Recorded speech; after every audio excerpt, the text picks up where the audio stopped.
ನಮಸ್ಕಾರ. First tube ನ ಮತ್ತೊಂದು ವಿಡಿಯೋಗೆ ಸ್ವಾಗತ. ಇತಿಹಾಸದ ಪುಟವನ್ನು ಒಮ್ಮೆ ತಿರುವು ಹಾಕಿ ನೋಡಿದ್ರೆ ಒಂದು ಕಾಲವಿತ್ತು.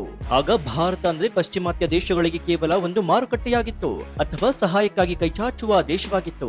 ಅಮೆರಿಕದಂತಹ ದೊಡ್ಡಣ್ಣ ದೇಶಗಳು ವಾಷಿಂಗ್ಟನ್ ನಲ್ಲಿ ಕುಳಿತು ಒಂದು ಆದೇಶವನ್ನು ಹೊರಡಿಸಿದ್ರೆ ನವದೆಹಲಿ ಅದನ್ನ ಶಿರಸಾವಹಿಸಿ ಪಾಲಿಸ್ತಾ ಇತ್ತು. ಅವರು ಹೇಳಿದ್ದೇ ವೇದ ವಾಕ್ಯ, ಅವರು ಹಾಕಿದ್ದೇ ಗೆರೆ. ಆದ್ರೆ ವೀಕ್ಷಕರೇ, ಈಗ ಕಾಲ ಬದಲಾಗಿದೆ. ಗಡಿಯಾರದ ಮುಳ್ಳು ತಿರುಗಿದೆ. ಗಂಗಾ ನದಿಯಲ್ಲಿ ಸಾಕಷ್ಟು ನೀರು ಹರಿದೋಗಿದೆ. ಇಂದಿನ ಭಾರತ ಹಳೆಯ ಭಾರತವಲ್ಲ. ಇದು 2014ರ ನಂತರದ ನವ ಭಾರತ. ಇದು ಪ್ರಧಾನಿ ನರೇಂದ್ರ ಮೋದಿ ಅವರ ನೇತೃತ್ವದ ಬಲಿಷ್ಠ ಭಾರತ. ಇವತ್ತು ನಾವು ಮಾತನಾಡ್ತಾ ಇರುವ ವಿಚಾರ ಸಾಮಾನ್ಯದಲ್ಲ. ಇದು ಜಾಗತಿಕ ರಾಜಕೀಯವನ್ನೇ ಬುಡಮೇಲು ಮಾಡುವ ಘಟನೆ. ಜಗತ್ತಿನ ಸೂಪರ್ ಪವರ್ ಅಂತ ಕಡಿಸಿಕೊಳ್ಳುವಂತಹ ಅಮೆರಿಕ ಭಾರತದ ಮುಂದೆ ಮಂಡಿಯೂರುವಂತೆ ಮಾಡಿದ ಒಂದು ರೋಚಕ ಕಥೆ. ವಿಷಯ ಏನಪ್ಪಾ ಅಂತಂದ್ರೆ, ಮೊನ್ನೆವರೆಗೂ ಭಾರತದ ಮೇಲೆ ಕಣ್ಣು ಕೆಂಪು ಮಾಡಿದಂತಹ ಅಮೆರಿಕ ಅಧ್ಯಕ್ಷ ಡೊನಾಲ್ಡ್ ಟ್ರಂಪ್ ಇದ್ದಕ್ಕಿದ್ದಂತೆ ರಾತ್ರೋರಾತ್ರಿ ಯೂ-ಟರ್ನ್ ಹೊಡೆದಿದ್ದಾರೆ. ಭಾರತಕ್ಕೆ ಬೆದರಿಕೆ ಹಾಕ್ತಾ ಇದ್ದವರು ಇವತ್ತು ಭಾರತದ ಮುಂದೆ ನಿಂತು ಪ್ಲೀಸ್ ನನಗೆ ಸಹಾಯ ಮಾಡಿ ಅಂತ ಕೇಳ್ಕೊಳ್ತಾ ಇದ್ದಾರೆ. ಹಾಗಾದ್ರೆ ಈಗ ಏನಾಗಿದೆ? ಈ ಬೆದರಿಕೆ ಹಾಕಿದ ಬಾಯಿಗಳೀಗ ಭಾರತವನ್ನ ಓಲೈಸ್ತಾ ಇವೆ. ಟ್ಯಾಕ್ಸ್ ವಾರ್ಗೆ ಹೇಳಿದಂತಹ ಡೊನಾಲ್ಡ್ ಟ್ರಂಪ್ ರಾತ್ರೋರಾತ್ರಿ ಭಾರತದ ಟ್ಯಾಕ್ಸ್ ಅನ್ನ ಕಡಿತಗೊಳಿಸಿದ್ದು ಯಾಕೆ? ಪ್ರಧಾನಿ ನರೇಂದ್ರ ಮೋದಿ ಅವರು ಮಾಡಿದ ಮ್ಯಾಜಿಕ್ ಆದ್ರೂ ಏನು? ಈ ಎಲ್ಲಾ ಮಾಹಿತಿಗಳನ್ನ ಇವತ್ತಿನ ಈ ವಿಡಿಯೋವನ್ನ ನೋಡೋಣ. ಆದ್ರೆ ಅದಕ್ಕೂ ಮುನ್ನ ನಿಮ್ಗೆ ಏನನ್ಸುತ್ತೆ? ಪ್ರಧಾನಿ ನರೇಂದ್ರ ಮೋದಿ ಅವರ ಸಾರಥ್ಯದಲ್ಲಿ ಭಾರತ ಬಲಿಷ್ಠವಾಗಿದೆ ಅಂತ ನಿಮ್ಗನ್ಸಿದ್ರೆ ಜೈ ಭಾರತ್ ಅಂತ ಕಮೆಂಟ್ ಮಾಡಿ ಹಾಗೂ ವಿಡಿಯೋಗೆ ಲೈಕ್ ಕೊಡಿ. ಜೊತೆಗೆ ಡೊನಾಲ್ಡ್ ಟ್ರಂಪ್ ಅಹಂಕಾರವನ್ನ ಮುರಿದ ಪ್ರಧಾನಿ ಮೋದಿಗೆ ಜೈ ಅಂತ ಕಮೆಂಟ್ ಮಾಡಿ. ಸ್ನೇಹಿತರೆ, ರಾಜಕೀಯದಲ್ಲಿ ಶಾಶ್ವತ ಮಿತ್ರನೂ ಇಲ್ಲ, ಶಾಶ್ವತ ಶತ್ರುಗಳೂ ಇಲ್ಲ. ಇರುವುದು ಶಾಶ್ವತ ಹಿತಾಸಕ್ತಿ ಮಾತ್ರ. ಅಮೆರಿಕಾಗೆ ಈಗ ಭಾರತ ಅನಿವಾರ್ಯತೆ ಎದುರಾಗಿದೆ. ಟ್ರಂಪ್ ಅವರಿಗೆ ಒಂದು ವಿಚಾರ ಸ್ಪಷ್ಟವಾಗಿ ಅರ್ಥವಾಗಿದೆ. ಭಾರತದ ಮೇಲೆ ಒತ್ತಡ ಹೇರಿದ್ರೆ ಭಾರತ ಬಗ್ಗೋದಿಲ್ಲ, ಬದಲಿಗೆ ತಿರುಗಿ ಬೀಳುತ್ತೆ ಅಂತ. ಭಾರತದ ಇಂದಿನ ಆರ್ಥಿಕ ಶಕ್ತಿ ಮತ್ತು ಜಾಗತಿಕ ಪ್ರಭಾವ ಎಷ್ಟಿದೆ ಅಂತಂದ್ರೆ ಭಾರತವನ್ನ ಎದುರು ಹಾಕೊಂಡು ಅಮೆರಿಕ ಕೂಡ ತನ್ನ ಆಟ ಆಡಲು ಸಾಧ್ಯವಿಲ್ಲ. ಹಾಗಾಗಿ ಟ್ರಂಪ್ ಅವರು ತಮ್ಮ ವರಸೆಯನ್ನೇ ಬದಲಾಯಿಸಿದ್ದಾರೆ. ಇದಕ್ಕೆ ಕಾರಣವೇನು? ನಿಮ್ಗೆಲ್ಲ ಗೊತ್ತಿರೋ ಹಾಗೆ ಡೊನಾಲ್ಡ್ ಟ್ರಂಪ್ ಎರಡನೇ ಬಾರಿಗೆ ಅಧಿಕಾರಕ್ಕೆ ಬಂದ ತಕ್ಷಣ ಭಾರತ ಮತ್ತು ರಷ್ಯಾದ ಸ್ನೇಹದ ಮೇಲೆ ಕಣ್ಣಿಟ್ರು. ರಷ್ಯಾ ಉಕ್ರೇನ್ ಯುದ್ಧ ನಡೀತಾ ಇದೆ. ರಷ್ಯಾದ ಆರ್ಥಿಕತೆಯ ಬೆನ್ನೆಲುಬು ಮುರಿಬೇಕು ಎಂಬುದು ಅಮೆರಿಕದ ಹಠವಾಗಿತ್ತು. ಆದ್ರೆ ರಷ್ಯಾದಿಂದ ಅತಿ ಹೆಚ್ಚು ತೈಲ ಖರೀದಿ ಮಾಡ್ತಾ ಇರುವುದು ಯಾರು? ಅದು ನಮ್ಮ ಭಾರತ. ಟ್ರಂಪ್ ನೇರವಾಗಿ ಭಾರತಕ್ಕೆ ವಾರ್ನಿಂಗ್ ಕೊಟ್ರು.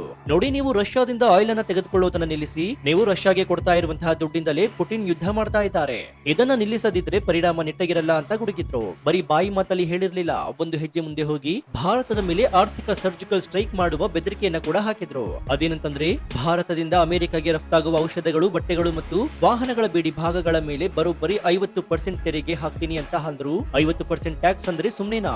ನಮ್ಮ ಐಟಿ ಕಂಪನಿಗಳು, ಫಾರ್ಮಾ ಕಂಪನಿಗಳು ಅಮೆರಿಕದ ಮಾರ್ಕೆಟ್ ನಲ್ಲಿ ಸರ್ವೈವ್ ಆಗೋದೇ ಕಷ್ಟ ಆಗ್ಬಿಡುತ್ತೆ. ಇದು ಭಾರತದ ಕುತ್ತಿಗೆಗೆ ಕೈ ಹಾಕುವ ಪ್ರಯತ್ನವಾಗಿತ್ತು. ಆದ್ರೆ ಇಲ್ಲೇ ಇರೋದು ಅಸಲಿ ಟ್ವಿಸ್ಟ್. ಬೇರೆ ಯಾವುದಾದ್ರೂ ದೇಶವಾಗಿದ್ದರೆ ಅಮೆರಿಕದ ಈ ಬೆದರಿಕೆಗೆ ಹೆದರಿ ತಲೆಬಾಗ್ತಾ ಇತ್ತು. ಕ್ಷಮಿಸಿ ಸ್ವಾಮಿ, ನೀವು ಹೇಳದಂಗೆ ಕೇಳ್ತೀವಿ ಅಂತ ಶರಣಾಗ್ತಾ ಇತ್ತು. ಆದ್ರೆ ಇದು ಮೋದಿಯವರ ಭಾರತ. ಪ್ರಧಾನಿ ನರೇಂದ್ರ ಮೋದಿ ಅವರು ಅಮೆರಿಕದ ಕಣ್ಣಲ್ಲಿ ಕಣ್ಣಿಟ್ಟು ನೋಡ್ತಾ ಇದ್ರು. ಆದ್ರೆ ಕಣ್ಣು ತಗ್ಗಿಸಲಿಲ್ಲ. ಭಾರತ ವಿದೇಶಾಂಗ ನೀತಿ ಸ್ಪಷ್ಟವಾಗಿತ್ತು. ನನ್ನ ದೇಶದ ಹಿತಾಸಕ್ತಿಯೇ ನಮಗೆ ಮೊದಲು ಅಂತ. ಟ್ರಂಪ್ ಎಷ್ಟೇ ಬೊಬ್ಬೆ ಹೊಡೆದ್ರು ಕೂಡ ಭಾರತ ಜಗ್ಲಿಲ್ಲ. ನಮ್ಗೆ ಎಲ್ಲಿ ಕಡಿಮೆ ದರದಲ್ಲಿ ಆಯಿಲ್ ಸಿಗುತ್ತೋ ನಾವು ಅಲ್ಲಿ ತಗೊಳ್ತೀವಿ. ನಮ್ಮ ಬಡವರಿಗೆ ಕಡಿಮೆ ಬೆಲೆಯಲ್ಲಿ ಪೆಟ್ರೋಲ್, ಡೀಸೆಲ್ ಕೊಡುವುದು ನಮ್ಮ ಕರ್ತವ್ಯ ಅಂತ ಭಾರತ ದಿಟ್ಟವಾದ ಉತ್ತರವನ್ನ ಕೊಡ್ತು. ಏರ್ಫೋರ್ಸ್ 1 ವಿಮಾನದಲ್ಲಿ ಪತ್ರಕರ್ತರ ಜೊತೆ ಮಾತನಾಡುತ್ತಾ ಟ್ರಂಪ್ ಒಂದು ಬಾಂಬ್ ಅನ್ನ ಸಿಡಿಸಿದ್ರು. ನಾವು ಭಾರತದ ಜೊತೆ ಹೊಸ ಡೀಲ್ ಅನ್ನ ಮಾಡ್ಕೊಳ್ತಾ ಇದ್ದೀವಿ. ಭಾರತ ಇನ್ ಮುಂದೆ ರಷ್ಯಾ ಬದಲು ವೆನಿಜುವೆಲಾದಿಂದ ಆಯಿಲ್ ಅನ್ನು ತಗೊಳುತ್ತೆ. ಇದಕ್ಕೆ ನಾವೇ ಸಹಾಯ ಮಾಡ್ತೀವಿ ಅಂತ ಘೋಷಣೆ ಮಾಡಿದ್ದಾರೆ. ಸ್ವಲ್ಪ ನಿಲ್ಲೇ, ವೆನಿಜುವೆಲಾ ಯಾವ ದೇಶದ ಮೇಲೆ ಇದೇ ಅಮೆರಿಕ ಕಳೆದ 10 ವರ್ಷಗಳಿಂದ ಕಠಿಣ ನಿರ್ಬಂಧವನ್ನ ಹಾಕಿತ್ತು. ಯಾರತ್ರ ಆಯಿಲ್ ಅನ್ನ ತೆಗೆದುಕೊಳ್ಬೇಡಿ ಅಂತ ಜಗತ್ತಿಗೆಲ್ಲ ಡಂಗುರವನ್ನ ಸಾರಿತ್ತು. ಇವತ್ತು ಅದೇ ಅಮೆರಿಕ ಭಾರತದ ಮುಂದೆ ಬಂದು ಪ್ಲೀಸ್ ವೆನಿಜುವೆಲಾದಿಂದ ಆಯಿಲ್ ಅನ್ನ ತಗೊಳ್ಳಿ, ನಾವು ಶಿಪ್ ಅನ್ನ ಕಳಿಸ್ಕೊಡ್ತೀವಿ, ಇನ್ಶೂರೆನ್ಸ್ ಅನ್ನ ನಾವೇ ನೋಡ್ಕೊಳ್ತೀವಿ ಅಂತ ಕೆಂಪು ರತ್ನ ಗಂಬಳಿಯನ್ನ ಹಾಸಿದೆ. ಇದಕ್ಕೆ ಕಾರಣ ಭಾರತದ ತಾಕತ್ತು. ಅಮೆರಿಕಾಗೆ ಗೊತ್ತು, ರಷ್ಯಾವನ್ನ ಮಣಿಸಬೇಕಾದ್ರೆ ರಷ್ಯಾದ ಖಜಾನೆಗೆ ಹರಿದು ಬರುವಂತಹ ಹಣವನ್ನ ತಡಿಬೇಕು. ರಷ್ಯಾದ ಅತಿ ದೊಡ್ಡ ಗ್ರಾಹಕ ಭಾರತ. ಭಾರತ ರಷ್ಯಾದಿಂದ ಆಯಿಲ್ ಅನ್ನ ತೆಗೆದುಕೊಳ್ಳೋದನ್ನ ನಿಲ್ಲಿಸಿದ್ರೆ ಮಾತ್ರ ರಷ್ಯಾ ಸೋಲಲು ಸಾಧ್ಯ. ಆದ್ರೆ ಭಾರತವನ್ನ ಬಲವಂತ ಮಾಡಲು ಆಗಲ್ಲ. ಅದಕ್ಕೆ ಅಮೆರಿಕ ಈಗ ಸೌಹಾರ್ದತೆಯ ನಾಟಕವನ್ನ ಆಡ್ತಾ ಇದೆ. ಇನ್ನು ಇಲ್ಲಿ ನಾವು ಪ್ರಧಾನಿ ನರೇಂದ್ರ ಮೋದಿ ಅವರ ರಾಜತಾಂತ್ರಿಕ ಚಾಣಾಕ್ಷತೆಯನ್ನ ಮೆಚ್ಚಲೇಬೇಕಾಗತ್ತೆ. ನೋಡಿ, ಜಗತ್ತಿನ ದೊಡ್ಡ ದೊಡ್ಡ ನಾಯಕರು ಮೋದಿ ಅವರನ್ನ ಬಾಸ್ ಅಂತ ಕರೀತಾ ಇರೋದು ಸುಮ್ಮನೆಯಲ್ಲ. ರಷ್ಯಾ ಉಕ್ರೇನ್ ಯುದ್ಧ ಶುರುವಾದಾಗ ಇಡೀ ಯುರೋಪ್ ಮತ್ತು ಅಮೆರಿಕ ಭಾರತದ ವಿರುದ್ಧವಿತ್ತು. ನೀವು ರಷ್ಯಾದ ಜೊತೆ ಇದ್ದೀರಾ ಅಥವಾ ನಮ್ಮ ಜೊತೆ ಇರ್ತೀರಾ ಅಂತ ಅಂತ ಪ್ರಶ್ನೆಯನ್ನ ಮಾಡಿತ್ತು. ಆಗ ಭಾರತ ವಿದೇಶಾಂಗ ಸಚಿವ ಜೈಶಂಕರ್ ಅವರ ಮೂಲಕ ಪ್ರಧಾನಿ ನರೇಂದ್ರ ಮೋದಿ ಅವರ ಸರ್ಕಾರ ಒಂದೇ ಮಾತನ್ನ ಹೇಳಿತ್ತು, ನಾವು ಯಾರ ಪರವಾಗಿಯೂ ಇಲ್ಲ, ನಾವು ಶಾಂತಿಯ ಪರ, ಆದ್ರೆ ನಮ್ಮ ಇಂಧನ ಭದ್ರತೆ ನಮಗೆ ಮುಖ್ಯ ಅಂತ. ಇವತ್ತು ಆ ನಿಲುವೆ ಭಾರತವನ್ನ ಗೆಲ್ಲಿಸಿದೆ. ಅಮೆರಿಕದ ಬೆದರಿಕೆಗಳು ಟುಸ್ಸಾಗಿವೆ. ಭಾರತದ ಮಾರುಕಟ್ಟೆ ಇಲ್ಲದೆ, ಭಾರತದ ಸಹಾಯವಿಲ್ಲದೆ ಅಮೆರಿಕ ತನ್ನ ಜಾಗತಿಕ ಅಜೆಂಡಾವನ್ನ ಸಾಧಿಸಲು ಸಾಧ್ಯವಿಲ್ಲ ಅನ್ನೋದು ಡೊನಾಲ್ಡ್ ಟ್ರಂಪ್ಗೆ ಮನವರಿಕೆಯಾಗಿದೆ. ಅದಕ್ಕೆ ಯು ಟರ್ನ್. ಹಾಗಾದ್ರೆ ಏನಿದು ಡೀಲ್? ಅಮೆರಿಕ ಹೇಳ್ತಾ ಇದೆ ಅಂತ ಭಾರತ ವೆನಿಜುವೆಲಾ ಕಡೆ ಹೋಗ್ಬೇಕಾ ಅಥವಾ ಇದರಿಂದ ಏನಾದ್ರೂ ಲಾಭ ಇದೆಯಾ? ಇಲ್ಲಿ ಕೂಡ ಭಾರತಕ್ಕೆ ಜಾಕ್ಪಾಟ್ ಹೊಡೆಯುವ ಸಾಧ್ಯತೆ ಇದೆ. ಇದು ಪ್ರಧಾನಿ ನರೇಂದ್ರ ಮೋದಿ ಅವರ ಸರ್ಕಾರದ ದೂರದರ್ಶಿತ್ವಕ್ಕೆ ಸಾಕ್ಷಿ.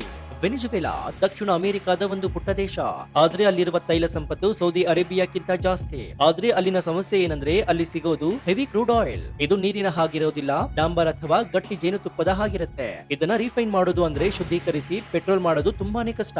ಆದ್ರೆ ಇಲ್ಲೇ ಇರೋದು ಭಾರತದ ಹೆಜ್ಜೆ. ಜಗತ್ತಿನ ಬೇರೆ ಯಾವ ದೇಶಕ್ಕೂ ಇಲ್ಲದಂತಹ ಸಾಮರ್ಥ್ಯ ಭಾರತಕ್ಕಿದೆ. ಗುಜರಾತ್ನ ಜಾಮ್ನಗರದಲ್ಲಿ ರಿಲಯನ್ಸ್ ರಿಫೈನರಿ ಆಗಿರಬಹುದು ಅಥವಾ ನಾರಾ ಎನರ್ಜಿ ಆಗಿರಬಹುದು, ಇವು ಈ ಹೆವಿ ಕ್ರೂಡ್ ಆಯಿಲ್ ಅನ್ನ ಸಂಸ್ಕರಣೆ ಮಾಡಲು ಅತ್ಯಾಧುನಿಕ ತಂತ್ರಜ್ಞಾನವನ್ನ ಹೊಂದಿವೆ. ಪ್ರಧಾನಿ ನರೇಂದ್ರ ಮೋದಿ ಅವರ ಮೇಕ್ ಇನ್ ಇಂಡಿಯಾ ಮತ್ತು ಕೈಗಾರಿಕಾ ಪ್ರಗತಿಯ ಫಲವಾಗಿ ನಮ್ಮ ರಿಫೈನರಿಗಳು ಇವತ್ತು ಜಗತ್ತಿನಲ್ಲೇ ಬೆಸ್ಟ್ ಆಗಿವೆ. ವೆನಿಜುವೆಲಾ ಆಯಿಲ್ ನಮಗೆ ಸಿಕ್ಕರೆ ರಷ್ಯಾ ಆಯಿಲ್ ಗಿಂತ ಹೆಚ್ಚು ಲಾಭ ನಮಗೆ ಸಿಗುತ್ತೆ. ಹೆವಿ ಕ್ರೂಡ್ ಆಯಿಲ್ ಬೆಲೆ ಕಡಿಮೆ, ಆದ್ರೆ ಅದರ ರಿಫೈನ್ ಮಾಡಿದ ಮೇಲೆ ಅಂದ್ರೆ ಕಡಿಮೆ ಬಂಡವಾಳ ಹೆಚ್ಚು ಲಾಭ. ಮತ್ತೊಂದು ಇಂಟ್ರೆಸ್ಟಿಂಗ್ ವಿಚಾರವನ್ನ ಹೇಳ್ತೀನಿ ಕೇಳಿ. ವೆನಿಜುವೆಲಾ ಭಾರತಕ್ಕೆ ಸಾಲವನ್ನ ಬಾಕಿ ಉಳಿಸಿಕೊಂಡಿದೆ. ಹೌದು, ಭಾರತದ ONGC ವಿದೇಶ್ ಲಿಮಿಟೆಡ್ ಕಂಪನಿಗೆ ವೆನಿಜುವೆಲಾ ಸರಿಸುಮಾರು 8,000 ಕೋಟಿ ರೂಪಾಯಿ ಅಂದ್ರೆ $1 ಬಿಲಿಯನ್ ಡಿವಿಡೆಂಡ್ ಕೊಡಬೇಕಾಗಿತ್ತು. ಆದ್ರೆ ಅಮೆರಿಕ ಸ್ಯಾಂಕ್ಷನ್ ಹಾಕಿದ್ದರಿಂದ ಆ ದುಡ್ಡು ಅಲ್ಲಿಯೇ ಸಿಕ್ಕಾಕೊಂಡಿತ್ತು. ಈಗ ಟ್ರಂಪ್ ಬಂದು ನೀವು ವೆನಿಜುವೆಲಾ ಜೊತೆ ವ್ಯಾಪಾರವನ್ನ ಮಾಡಿ ಅಂತ ಹೇಳ್ತಾ ಇರೋದ್ರಿಂದ ಭಾರತಕ್ಕೆ ಆ ಹಳೆಯ 8,000 ಕೋಟಿ ರೂಪಾಯಿ ಬಾಕಿಯನ್ನ ವಸೂಲಿ ಮಾಡಲು ಒಂದು ಗೋಲ್ಡನ್ ಚಾನ್ಸ್ ಸಿಕ್ಕಂತಾಗುತ್ತೆ. ನೋಡಿ ಭಾರತದವರ ತಂತ್ರಗಾರಿಕೆ ಹೇಗಿದೆ ಅಂತ. ಹಾವು ಸಾಯಬೇಕು, ಕೋಲ್ ಮುರಿಬಾರದು. ಅಮೆರಿಕದ ಮಾತನ್ನು ಕೂಡ ಕೇಳಿದ ಹಾಗಾಯ್ತು, ನಮ್ಮ ಹಳೆಯ ಬಾಕಿಯನ್ನ ಕೂಡ ವಸೂಲಿ ಮಾಡಿದ ಹಾಗಾಯ್ತು. ಜೊತೆಗೆ ಅಮೆರಿಕ ಹಾಕಿದ್ದ ಆ 50% ಟ್ಯಾಕ್ಸ್ ಬೆದರಿಕೆಯಿಂದಲೂ ಕೂಡ ನಾವು ಪಾರಾಗಿದ್ದೇವೆ. ಇದು ಏಕ್ ತೀರ್ ತೀನ್ ಶಿಕಾರ್. ಆದ್ರೆ ವೀಕ್ಷಕರೇ, ಅಮೆರಿಕ ಇಷ್ಟೆಲ್ಲ ಒಳ್ಳೆತನದ ತೋರಿಸ್ತಾ ಇದೆ ಅಂತಂದ್ರೆ ಅದರ ಹಿಂದೆ ಒಂದು ದೊಡ್ಡ ಮಾಸ್ಟರ್ ಪ್ಲಾನ್ ಇದ್ದೇ ಇರುತ್ತೆ. ಅಮೆರಿಕದ ಟಾರ್ಗೆಟ್ ಭಾರತ ಅಲ್ಲ, ಅವರ ಟಾರ್ಗೆಟ್ ರಷ್ಯಾ. ಇದು ಒಂದು ಇಂಟರ್ನ್ಯಾಷನಲ್ ಚೆಸ್ ಗೇಮ್. ಭಾರತವನ್ನ ರಷ್ಯಾದಿಂದ ದೂರ ಮಾಡುವುದು, ಭಾರತಕ್ಕೆ ವೆನಿಜುವೆಲಾ ತೋರಿಸಿ ರಷ್ಯಾದ ಮಾರುಕಟ್ಟೆಯನ್ನ ಬಂದ್ ಮಾಡಿಸೋದು. ಒಂದ್ ವೇಳೆ ಭಾರತ ಮತ್ತು ಚೀನಾ ರಷ್ಯಾದಿಂದ ಆಯಿಲ್ ತಗೊಳ್ಳೋದನ್ನ ನಿಲ್ಲಿಸಿದ್ರೆ ರಷ್ಯಾ ಆರ್ಥಿಕವಾಗಿ ಕುಸಿಯುತ್ತೆ. ಯುದ್ಧ ನಿಲ್ಲಿಸೋದಕ್ಕೆ ರಷ್ಯಾ ಮಂಡಿಯೂರ್ಲೇಬೇಕಾಗತ್ತೆ. ಹಾಗಾದ್ರೆ ಭಾರತ ಏನ್ ಮಾಡುತ್ತೆ? ಎಲ್ಲಿ ಮತ್ತೆ ಬರೋದು ನರೇಂದ್ರ ಮೋದಿ ಅವರ ಬ್ಯಾಲೆನ್ಸಿಂಗ್ ಆಕ್ಟ್. ಭಾರತ ರಷ್ಯಾವನ್ನ ಕೈ ಬಿಡುತ್ತಾ? ಖಂಡಿತ ಇಲ್ಲ. ರಷ್ಯಾ ನಮ್ಮ ಕಷ್ಟಕಾಲದ ಮಿತ್ರ. 1971ರ ಯುದ್ಧದ ಸಮಯದಲ್ಲಿ ಅಮೆರಿಕ ನಮ್ಮ ಮೇಲೆ ದಾಳಿ ಮಾಡಲು ಬಂದಾಗ ನಮಗೆ ರಕ್ಷಣೆ ಕೊಟ್ಟಿದ್ದು ಇದೇ ರಷ್ಯಾ. ಮೋದಿಯವರಿಗೆ ಇತಿಹಾಸ ಗೊತ್ತು, ವರ್ತಮಾನವೂ ಕೂಡ ಗೊತ್ತು. ಭಾರತ ರಷ್ಯಾದ ಸ್ನೇಹವನ್ನ ಕಳೆದುಕೊಳ್ಳಲು ಇಷ್ಟಪಡುವುದಿಲ್ಲ. ಹಾಗಂತ ಅಮೆರಿಕದ ಆಫರ್ ಅನ್ನ ತಿರಸ್ಕರಿಸುವ ಮೂರ್ಖತನವನ್ನು ಕೂಡ ಮಾಡೋದಿಲ್ಲ. ಭಾರತ ಬಹುಶಃ ಏನ್ ಮಾಡುತ್ತೆ ಅಂದ್ರೆ, ಸ್ವಾಮಿ ಟ್ರಂಪ್ ಅವರೇ, ನಿಮ್ಮ ಮಾತಿಗೆ ಬೆಲೆ ಕೊಟ್ಟು ನಾವು ವೆನಿಜುವೆಲಾದಿಂದ ಆಯಿಲ್ ನ ತಗೊಳ್ತೀವಿ, ಆದ್ರೆ ರಷ್ಯಾದಿಂದ ಪೂರ್ತಿಯಾಗಿ ನಿಲ್ಲಿಸೋದಿಲ್ಲ. ಅಂದ್ರೆ ನಾವು ಎರಡು ಕಡೆಯಿಂದಲೂ ಕೂಡ ಲಾಭವನ್ನ ಮಾಡಿಕೊಳ್ತೀವಿ. ರಷ್ಯಾದಿಂದ ಅಗ್ಗದ ಆಯಿಲ್, ವೆನಿಜುವೆಲಾದಿಂದ ಬಾಕಿ ವಸೂಲಿ ಮತ್ತು ಅಮೆರಿಕ ಜೊತೆ ಉತ್ತಮ ಸಂಬಂಧ. ವಾಷಿಂಗ್ಟನ್ ಅಂದ್ಕೊಂಡಿರಬಹುದು ಭಾರತವನ್ನ ದಾಳವಾಗಿ ಬಳಸ್ಕೊಳ್ತಿದ್ದೀವಿ ಅಂತ. ಆದ್ರೆ ನವದೆಹಲಿ ಈಗ ಚೆಸ್ ಬೋರ್ಡ್ ನ ಆಟಗಾರನೇ ಹೊರತು ದಾಳವಲ್ಲ. ಇಲ್ಲಿ ಅಮೆರಿಕ ಎಷ್ಟೇ ಬುದ್ಧಿವಂತಿಕೆ ತೋರಿಸಿದ್ರು ಕೂಡ ಅಂತಿಮ ನಿರ್ಧಾರ ಭಾರತದ ಕೈಯಲ್ಲಿದೆ. ವಾಷಿಂಗ್ಟನ್ ಇವತ್ತು ಭಾರತಕ್ಕೆ ಏನ್ ಮಾಡಬೇಕು ಅಂತ ಡಿಕ್ಟೇಟ್ ಮಾಡೋ ಸ್ಥಿತಿಯಲ್ಲಿಲ್ಲ, ಬದಲಾಗಿ ಭಾರತ ಏನ್ ನಿರ್ಧಾರವನ್ನ ತಗೊಳುತ್ತೆ ಅಂತ ಕಾದು ನೋಡೋ ಸ್ಥಿತಿಯಲ್ಲಿದೆ. ಇದೇ ನಮ್ಮ ದೇಶದ ನಿಜವಾದ ಶಕ್ತಿ. ಇನ್ನು ಸ್ನೇಹಿತರೆ, ಕಳೆದ 10 ವರ್ಷಗಳಲ್ಲಿ ಭಾರತದ ಗ್ರಾಫ್ ಹೇಗೆ ಏರಿದೆ ಅಂತ ನೋಡಿದ್ರೆ ಎಂಥವರಿಗೂ ಕೂಡ ರೋಮಾಂಚನವಾಗುತ್ತೆ. ನೆನಪಿಸಿಕೊಳ್ಳಿ, ಉಕ್ರೇನ್ ಯುದ್ಧದ ಸಮಯದಲ್ಲಿ ನಮ್ಮ ವಿದ್ಯಾರ್ಥಿಗಳನ್ನ ಕರೆಸಲು ಭಾರತದ ತ್ರಿವರ್ಣ ಧ್ವಜ ಹಿಡಿದ್ರೆ ಸಾಕು, ರಷ್ಯಾ ಮತ್ತು ಉಕ್ರೇನ್ ಎರಡೂ ಕಡೆಯ ಸೈನಿಕರು ಗುಂಡು ಹಾರಿಸೋದನ್ನ ನಿಲ್ಲಿಸ್ತಾ ಇದ್ರು. ಇದು ಮೋದಿಯವರ ಭಾರತದ ತಾಕತ್ತು. ಇವತ್ತು ವೆನಿಜುವೆಲಾ ವಿಚಾರದಲ್ಲೂ ಕೂಡ ಆಗ್ತಾ ಇರೋದು ಅದೇ. ಅಮೆರಿಕದ ದೊಡ್ಡ ದೊಡ್ಡ ಕಂಪನಿಗಳು ವೆನಿಜುವೆಲಾಗೆ ಹೋಗೋದಕ್ಕೆ ಹೆದರ್ತಾ ಇವೆ. ಯಾಕಂದ್ರೆ ಅಲ್ಲಿ ರಕ್ಷಣೆ ಇಲ್ಲ, ಅಲ್ಲಿನ ಸರ್ಕಾರ ಯಾವಾಗ ಬೇಕಾದ್ರೂ ಆಸ್ತಿ ಕಿತ್ಕೊಳ್ಬಹುದು ಅನ್ನೋ ಭಯ. ಆದ್ರೆ ಭಾರತಕ್ಕೆ ಆ ಭಯ ಇಲ್ಲ. ಭಾರತ ಕಂಪನಿಗಳು ಅಲ್ಲಿಗೆ ಹೋದ್ರೆ ಅಲ್ಲಿನ ಸರ್ಕಾರ ರೆಡ್ ಕಾರ್ಪೆಟ್ ಹಾಕಿ ಸ್ವಾಗತ ಮಾಡುತ್ತೆ. ಯಾಕಂದ್ರೆ ಅವರು ಗೊತ್ತು, ಮೋದಿ ಇರೋವರೆಗೂ ಭಾರತದ ತಂಟೆಗೆ ಬಂದ್ರೆ ಪರಿಣಾಮ ಏನಾಗುತ್ತೆ ಅಂತ.